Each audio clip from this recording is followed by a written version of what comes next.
در این ویدیو میخوایم ببینیم که آسیب دیدگی و یا از بین رفتن غضروف زانو چیه، چگونه ایجاد میشه و چگونه میتونیم اون رو درمان کنیم. پس تا آخر این ویدیو با من همراه باشید. درود بر شما فارسی زبانان سرتاسر دنیا که در یک ویدیو دیگه با من در این کانال همراه هستید. من فیزیوتراپیست امیرحسین ربیعیراد هستم و اینجا هم کانال فیزیوتراپی. اول از همه بیایم در مورد ساختار زانو یک سری اطلاعات اولیه کسب کنیم. ببینید مفصل زانو از دو تا استخوان تشکیل میشه. استخوان ران یا استخوان فمور و همچنین استخوان ساق پا یا همون استخوان تیبیا. زمانی که زانو و پا ما در واقع حرکت میکنیم، مثل زانوم رو خم میکنیم یا زانوم رو باز میکنیم، میزان درجه و همچنین استحکاک بین این دو تا استخوان با هم متفاوته و همچنین عوض میشه. و زمانی که اینها هی در حال حرکت کردن هستن، هی حرکت میکنن و همینجور که ادامه پیدا میکنن این حرکت کردن ها، ممکنه درونشون دچار یک فرسایش و دچار یک سایشی بشن که باعث از بین رفتن بافت استخوانی و همچنین درد میشه. و برای اینکه این سری اتفاقات نیفته، در بخش سر هر کدومشون میزان کمی از غضروف ایجاد شده که و زمانی که اینها با هم حرکت میکنن، اون غضروف ها بر روی هم ساییده بشن و اون فرسایش و اون اتفاقاتی که ممکنه برای استخوان پیش بیاد اونها جلوش گرفته بشه. اما اگر شما میزان زیادی از این استخوان رو استفاده کنید، از این مفصل استفاده کنید یا یک سری آسیب ها مثل ضربه مستقیم، خون رسانی ضعیف یا یک سری اتفاقات دیگر بیفته، باعث از بین رفتن و یا کمتر شدن این غضروف ها هم میشه. و در این ویدیو با انجام دادن حرکات فیزیوتراپی میخوایم بیایم میزان خون رسانی رو به قسمت غضروف ها بیشتر کنیم و اگر ما بیایم این کار رو انجام بدیم، اون قسمت بیشتر تعمیر میشه، سریعتر خون بیشتر میرسه، تغذیه میشه و اینجوری بهبودش هم خیلی سریعتر اتفاق میفته. خب این بود اطلاعات اولیه در مورد اینکه غضروف‌ها چی هستن و چه کارکردی دارن برای بدنمون. حالا بیایم به این سوال جواب بدیم که با چه حرکات فیزیوتراپی میتونیم میزان خون رسانی به غضروف‌ها رو بیشتر کنیم. خیلی معطل نکنیم و بریم با همین حرکات رو بهتون نشون بدم. خب برای انجام دادن حرکت اول کافی که به این صورت دراز بکشید. دستاتون میتونه بغل بدنتون باشه، چون من میکروفون دستمه، یه دستم میذارم به این صورت بغل بدنم و سعی میکنم پام رو یکی یکی بلند کنم. برای انجام این حرکات زمانی که پاتون رو بلند میکنید فقط کافی اول به این صورت نوا جفتش رو خم کنید، بعد یه دونه که مثلا میخواد باهاش شروع کنید رو به این صورت دراز کنید و سعی کنید مچ و انگشت پاتون رو همونطور که من بلند کردم به سمت در واقع بدنتون، به سمت پاهاتون خم و بلند کنید و به این صورت پاتون رو هم بلند کنید.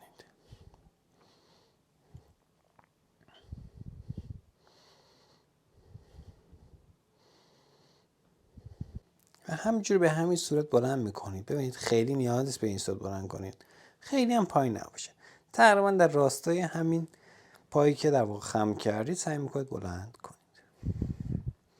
میذارید پایین، یه پای دیگه، انگشتا و مچ پا به سمت پاتون خم میشه و به این صورت بلند میکنید.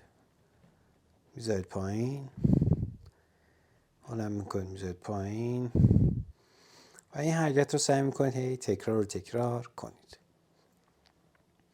انجام دادن این حرکت برای هر پا حدوداً 10 تکرار و در 3 ست بهتون توصیه میشه. برای انجام دادن حرکت دوم دوباره 2 تا دستم رو میذارم بغل و سعی میکنم حرکت پل زدن رو انجام بدم. نکته خیلی مهمی که در حرکت پل زدن هست اینی که نباید بالش زیر سرتون باشه که خیلی بالا نیاد سر و دچار گردن درد نشید. پس بالش رو بذاریم کنار. به این صورت که دراز کشیدیم سعی میکنم دستم میذارم بغل و به این صورت کمرم رو بلند میکنم. دقت کنید اون که دستتون هم باید رو زمین باشه، اما اونطوری گفتم چون نمیتونم الان میکروفون رو به جای وصل کنم مجبورم به دستم بگیرم و میارم پایین، بلند میکنم 1001 1002 1003 میارم پایین، بلند میکنم 1001 1002 1003 و میارم پایین، دوباره بلند میکنم 1001 1002 1003 و میارم پایین. اما اگه بپرسید که چه مقدار باید بلند کنم، ببینید زمانی که شما بلند میکنید تقریبا باید کمر، زانو و همچنین سرشوناتون تقریبا در یک راستا باشه و بیارید پایین. پس شد بلند میکنید، کمر، سرشونه و زانو تقریبا در یک راستا و همچنین حدوداً 3 تا 5 ثانیه میشمارید و بعد کمرتون رو میذارید پایین و این حرکت رو هی تکرار میکنید. تقریبا میتونید بین 10 تا 15 تکرار و در 3 ست این حرکت رو انجام بدید. خب قبل از اینکه بریم سراغ حرکت سوم، اگر تا اینجای ویدیو رو دوست داشتید لایک یادتون نره، چون لایک کردن شما و همچنین کامنت گذاشتنتون باعث میشه این ویدیو در معرض افراد دیگه هم قرار بگیره و اونها بتونن استفاده کنن و همچنین این ویدیو ایمپرشن بالاتری میگیره و همچنین کمک میکنه به رشد این ویدیو. و همچنین اگر تا الان این کانال سابسکرایب نکردید، با سابسکرایب کردن این کانال میتونید به جمع ما بپیوندید و به خانواده فیزیوترا اضافه بشید.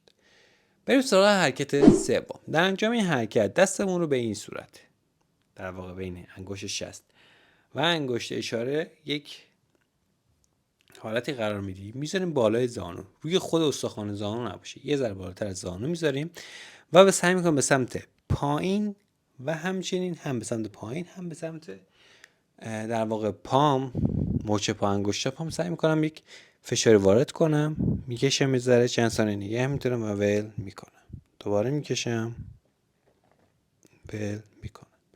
فشار هم به سمت پایین هم به در واقع سمت مچ پای و ول میکنم. فشار میدم، 3 تا 5 ثانیه صبر میکنم و دوباره ول میکنم و این حرکت رو هی ادامه میدم. انجام دادن این حرکت باعث میشه که اون قسمت های خونی که در این قسمت ها داره از پاتون عبور میکنه به یک پمپاژ بهتری به سمت زانو بره و اینجوری باعث میشه زانو بتونه خیلی بهتر تغذیه بشه و اینطوری غضروف ها هم درمان بشه. خب برای انجام دادن حرکت چهارم به این صورت زیر سرتون دستتون رو میذارید، یا میتونید به این صورت باشید یک بالشی زیر در واقع سرتون قرار داشته باشه و سعی میکنید پاهاتون رو همونطوری که هست یک ذره بذارید پایینتر، خیلی به سمت شکمتون نیارید، یک ذره پایینتر بذارید و به این صورت باز کنید و ببندید، باز کنید و ببندید، باز کنید، ببندید، باز کنید و ببندید. اما اگه میگید که این حرکت برای من خیلی راحته، زیاد حس نمی کنم در واقع اون فشارشو، میتونید از تراماند های ورزشی یا حوله های استفاده کنید، در واقع بین پاهاتون قرار بگیرید و به این صورت دستتون نگه دارید و با کشیدنش باعث بشه که یک فشار و همچنین یک مقاومت ایجاد کنید که خیلی سخت‌تر این پا باز بشه. این حرکت رو هم برای هر طرف یه مثلا 10 تکرار که این طرف انجام دادید میچرخید، مثلا پای که پایین هست میره به سمت بالا و اونور هم 10 تکرار انجام میدید و در 3 ست. همچنین ما ویدیوهای زیادی در مورد درمان زانو در ساخته می‌کنیم، رو تصویر مشاهده میکنید، برید ببینید، استفاده کنید و به زندگی بدون درد سلام کنید. مرسی که همراهیمون میکنید. روزتون بخیر.